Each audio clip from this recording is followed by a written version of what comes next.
పుట్టినరోజు దేశవ్యాప్తంగా చేసుకుని ఈ పండగని మరి ఎన్ని రోజులు ఇది మనం ఎన్ని రోజులు ఉండేది ఈ ఒక్కరోజు ఇక్కడ మనం మాట్లాడుకున్నదంతా కూడా మరి మీరు అంతా కూడా విలేజెస్లో ఉన్నటువంటి పేద ప్రజలందరి దగ్గర రైతుల దగ్గర డిస్కస్ చేసి ప్రభుత్వం చేసి మంచి పనుల్ని తీసుకెళ్ళండి. అదేవిధంగా ప్రభుత్వం చెడ్డ పని చేస్తే మీరు అడగండి. ఇక్కడ ప్రభుత్వంలో విధానాలు బాగోకపోతే కూడా మీరు మాట్లాడే హక్కు మీకు ఉంది. ప్రజాస్వామ్య దేశంలో ఉన్నాం. ఏదైతే మనకి అంబేద్కర్ గారు ఇచ్చిన స్వేచ్ఛని మనం వాడుకుందాం.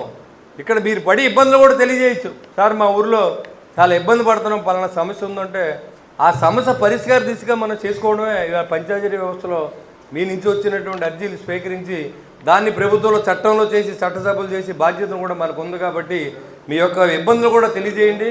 అధికారులందరితో కలిసి వాళ్ళ శానిటేషన్లో ప్రతిరోజు కూడా మన గవర్నమెంట్ ఆఫీస్కి 2047 విజన్కి మన నోడల్ ఆఫీసర్గా మన మల్లికార్జునరావు ఉన్నారు. అదేవిధంగా మన దగ్గర స్టాఫ్కి కానీ మీరు తెలియజేయండి. ఖచ్చితంగా మీ గ్రామాల్లో జరిగే పనులన్నీ కూడా నా వాట్సాప్లో ప్రతిరోజు శానిటేషన్ అన్నీ అబ్జర్వ్ చేస్తాము.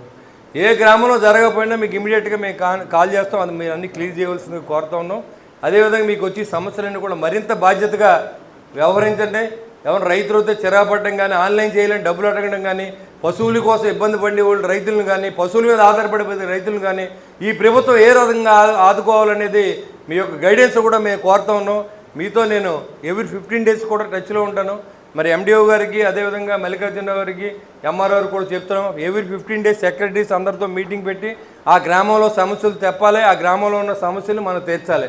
ఈ విధంగా మరి అంతా సహకరిస్తానని ఆశిస్తూ ఈరోజు ఏదైతే మీకు ప్రమోషన్లు ఇచ్చి పవన్ కళ్యాణ్ గారికి మీ అందరినీ గుర్తు ఎరిగి మీకు మంచి చేశారో ఆయన కూడా మీరు కృతజ్ఞతగా ఉండాలని చెప్పి నేను మనస్ఫూర్తిగా కోరుకుంటూ ఈ కూటమి ప్రభుత్వం చేసేటువంటి మంచి పనులన్నీ కూడా మరొకసారి స్మరించుకుని మీరు అందరికీ తెలియజేయాలని కోరుకుంటూ సెలవు తీసుకుంటూ జై హింద్.